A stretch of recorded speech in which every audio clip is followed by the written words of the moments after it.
अस्सलाम वालेकुम my YouTube family. उम्मीद है सब ठीक ठाक होंगे और खुशबाश होंगे और ईमान की बेहतरीन हालत में होंगे। तो जी आज हम आए हैं एक नए व्लॉग के साथ। उम्मीद है आप लोगों को बहुत पसंद आएगा, तो जल्दी से मेरे चैनल को सब्सक्राइब कर लें और मेरी वीडियो को लाइक कर दें ताकि आपको ये अच्छे अच्छे व्लॉग्स का और न्यू रेसिपीज़ का नोटिफिकेशन मिलता रहे। तो जी आज के व्लॉग में आपको जैसे कि आप देख ही रहे हैं कि कड़ी की रेसिपी भी होगी जो कि बहुत ही मज़ेदार होती है और हमारे जो पंजाब के लोग होते हैं उनको तो ये बहुत ही ज़्यादा पसंद होती है। तो जी ये रेसिपी बहुत ही ज़्यादा इजी है और बहुत मज़ेदार है। आप लोगों ने बहुत कम इंग्रेडिएंट से बनती है, तो आप लोगों ने ये रेसिपी को ज़रूर देखना है और इस रेसिपी को ज़रूर ट्राई करना है ताकि आप लोग भी इस रेसिपी को ट्राई करें और अपने घर वालों से दाद पाएँ। तो चलिए जी वीडियो को स्टार्ट करते हैं। तो जी यहाँ से हमारा व्लॉग स्टार्ट होता है सुबह के टाइम से। बच्चे स्कूल जा चुके हैं और मैं जल्दी अब अपने रूम की सफाई कर रही हूँ और ब्लैंकेट्स वगैरह जो हैं वो मैं तय कर रही हूँ। एसी ब्लैंकेट्स हैं, तो इनको तय करने के बाद आज मैं बेडशीट्स भी चेंज करूँगी। बेडशीट्स जो हैं आमतौर पर लोग वीक में 1 टाइम या 2 टाइम्स चेंज करते हैं, लेकिन मैं वीक्स में 1 टाइम ही चेंज करती थी। लेकिन अब मेरे बच्चे हैं माशाल्लाह हैं और छोटे हैं, तो पाँव गंदे कर करके कभी ऊपर चढ़ रहे हैं कभी नीचे चढ़ रहे हैं बेडशीट्स पे, तो जो कि वीक में बहुत ही ज़्यादा गंदी हो जाती है। इस वजह से मेरी कोशिश होती है कि वीक में 1 टाइम मैं ज़रूर बेडशीट को चेंज करूं ताकि रूम अच्छा लगे और साफ़ सुथरा लगे। तो जी यहाँ पर ऊपर वाले बेड की जी बेडशीट चेंज हो चुकी है और यहाँ पे जो है साइड टेबल पे डायपर्स पड़े हैं। तो मेरा बेटा माशाल्लाह जो है 1 साल का है और मैं डायपर ज़रूर साइड टेबल पे रखती हूँ, क्योंकि रात को कभी मैंने उसके डायपर्स चेंज करने हैं तो डायपर और वाइप्स जो होते हैं वेट वाइप्स होते हैं वो मैं साइड टेबल पे रखती हूँ और ताकि मुझे रात को कोई परेशानी ना हो। तो यहाँ पे नीचे वाला मैट्रेस की भी मैंने बेडशीट चेंज कर ली है और जल्दी इन बेडशीट्स को मैंने वॉश करने के लिए मशीन में डाल दिया है।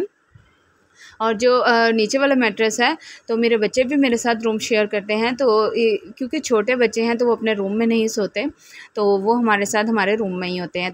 तो अब सफाई करने के बाद मैं किचन में आ चुकी हूँ और ये मेरे पास एक माह की तकरीबन बलाई जो है वो मैंने फ्रीज़ की हुई थी, तो उसको मैंने निकाल के फ्रीज़र से बाहर रख दिया था। वो सॉफ्ट हो गई थी तो उस पर मैंने दही ऐड कर दिया था जो कि आधा कप दही था। और ये जो पार्ट था वीडियो का ये मैंने रात को ही शूट कर लिया था। दही की जाग लगा के मैंने इसको कवर करके बाहर ही रूम टेम्परेचर पर रख दिया था, क्योंकि आजकल गर्मी है तो मैंने इसको दही बना ली थी इसकी, और इसको मैंने सुबह उठ के फ्रीज़र में रख दिया था।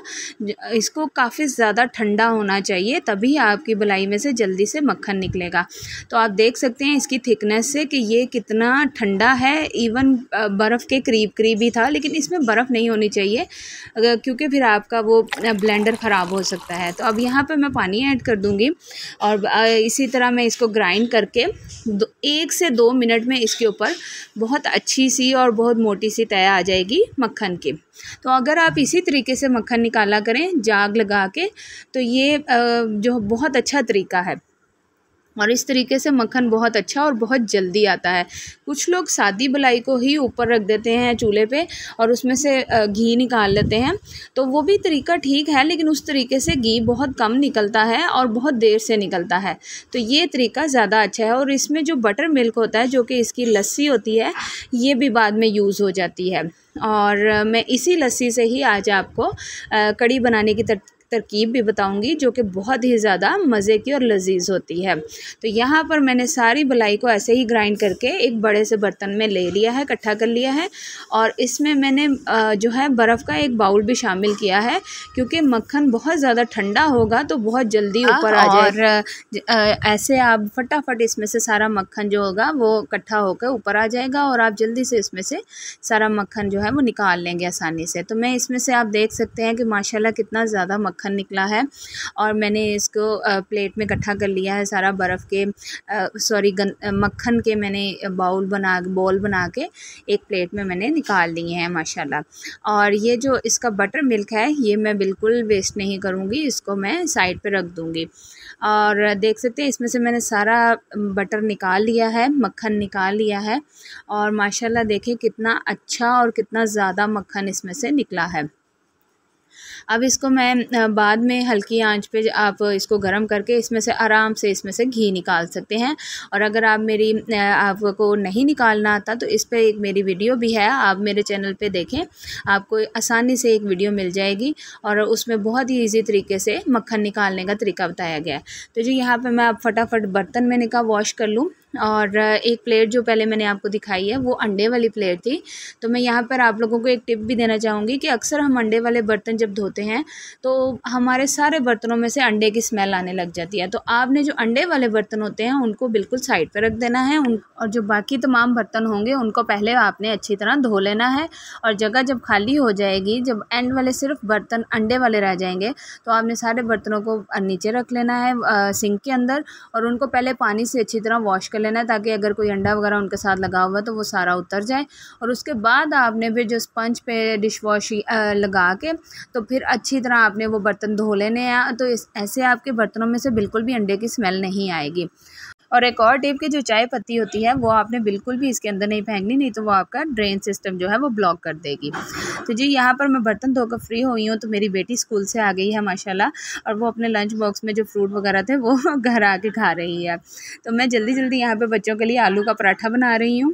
और उसके लिए मैंने आलू लिए हैं, तकरीबन आधा किलो आलू हैं, और उसमें मैं बहुत बेसिक से इंग्रेडिएंट्स डालूँगी क्योंकि मेरे बच्चे अभी बहुत छोटे हैं और वो बहुत ज़्यादा स्पाइसी और मसालों वाले जो हैं वो आलू के पराठे पसंद नहीं करते। तो इस वजह से मैं बहुत कम और बहुत मुनासिब से इसमें नमक मिर्च ऐड करती हूँ, और बहुत ज़्यादा मसाले जैसे गरम मसाला और ज़ीरा और बहुत से भी दूसरे स्पाइसेस जो हैं वो पसंद नहीं करते मेरे बच्चे, तो इस वजह से वो मैं इसमें नहीं डालूँगी। तो मैंने यहाँ पर इसमें सूखा धनिया और नमक और लाल मिर्च पाउडर जो कि ऐड किया है सिर्फ, और ये अपने आप टेस्ट के हिसाब से इसमें ये सारी चीज़ें ऐड कर सकते हैं।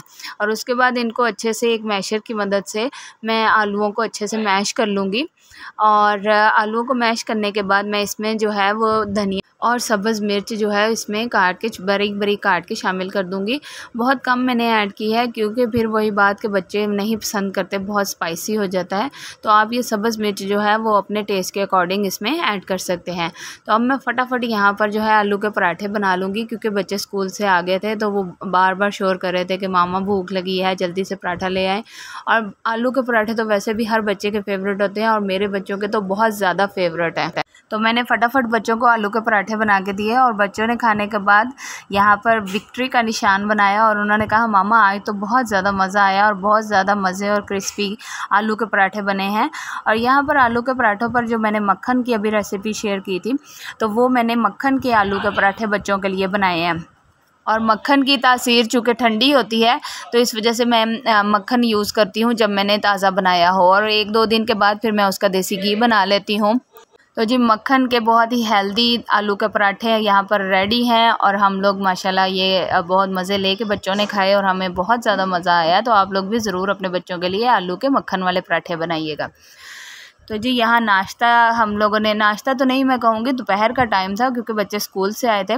तो उसके बाद थोड़ी देर बच्चों ने रेस्ट किया और फिर मैं यहाँ पर कढ़ी बनाने के लिए किचन में आ गई दोबारा। और कढ़ी बनाने के लिए मैं यहाँ पर 1 लीटर मैंने लस्सी ली है, जो मैंने सुबह मक्खन बनाया था उसी को ही मैंने यूज़ किया है। बटर मिल्क भी आप इसे कह सकते हैं। आप इसकी जगह पे 1 किलो दही भी यूज़ कर सकते हैं। और इसमें मैंने 1 कप मेजरिंग कप के साथ मैंने यहाँ पर इसमें बेसन ऐड किया है।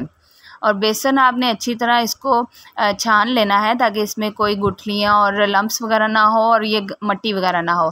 तो जी उसको मैंने लस्सी बनाकर साइड पे कर दिया है।